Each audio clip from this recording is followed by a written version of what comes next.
We're starting with what happened in New York. It was a busy morning. New York City is on edge after an attempted terror attack. An explosion took place near the Port Authority bus terminal near Times Square around 7:30 a.m. local time, just when people were starting their day and heading to work. According to officials, one person tried to detonate a pipe bomb strapped to his body, but it either malfunctioned or did not go off the way it was supposed to. The suspect has been taken into custody and identified as 27-year-old Aqaidullah. Officials believe he acted alone. Aqaidullah is among the 4 people suffering non-life-threatening injuries after this explosion. New York Mayor Bill de Blasio visited the spot and called this incident an attempted terror attack. Listen in.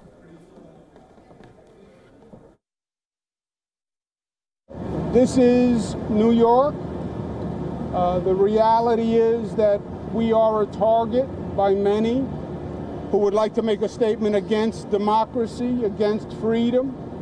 We have the Statue of Liberty in our harbor, and that makes us an international target. We understand that.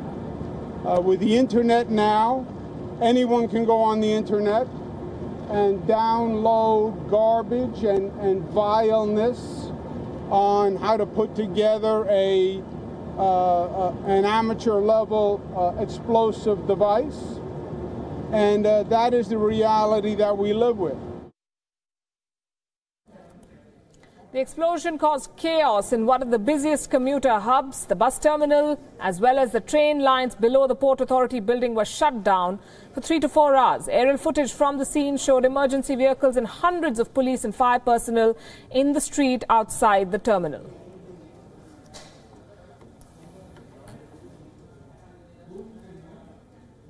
Joining us for the very latest, WION's correspondent William Denslow with us from New York. And we also have Ray Locker, National Security Advisor for USA Today, with us from Washington. Good evening to both of you. William, let's begin with you. What's the latest that we have?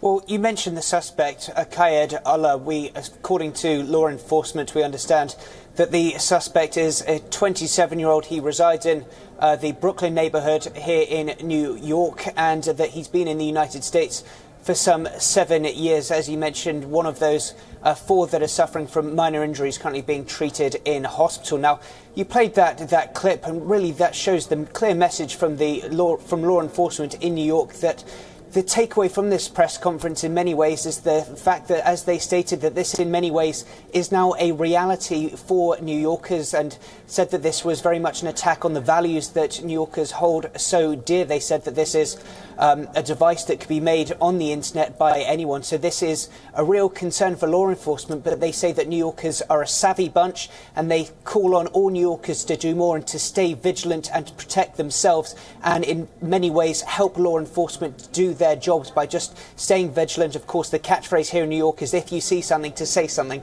That's the clear message that they're trying to convey to New Yorkers as they now return to their daily lives. Ray, what have you picked up about the investigation so far?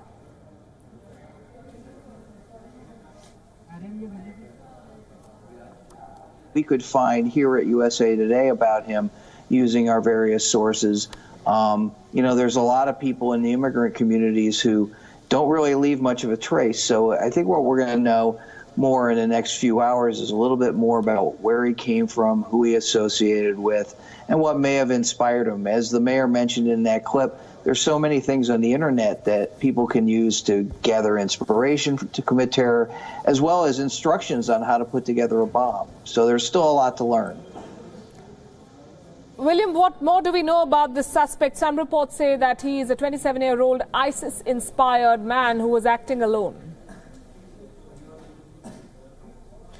Yeah, very little information coming through as of yet. Of course, the media very much pressed officials at their press conference, but law enforcement at this stage very much staying tight-lipped. Of course, this investigation still very much in its early stages. They're, of course, looking at the incident and looking at surveillance footage from the Port Authority, but also conducting and extending that operation to look at this suspect's home. And will now, of course, the question turns to whether there are accomplices, whether this is part of any kind of a bigger plot. These are all very much questions that law enforcement will be asking and will be looking into in the minutes and hours ahead.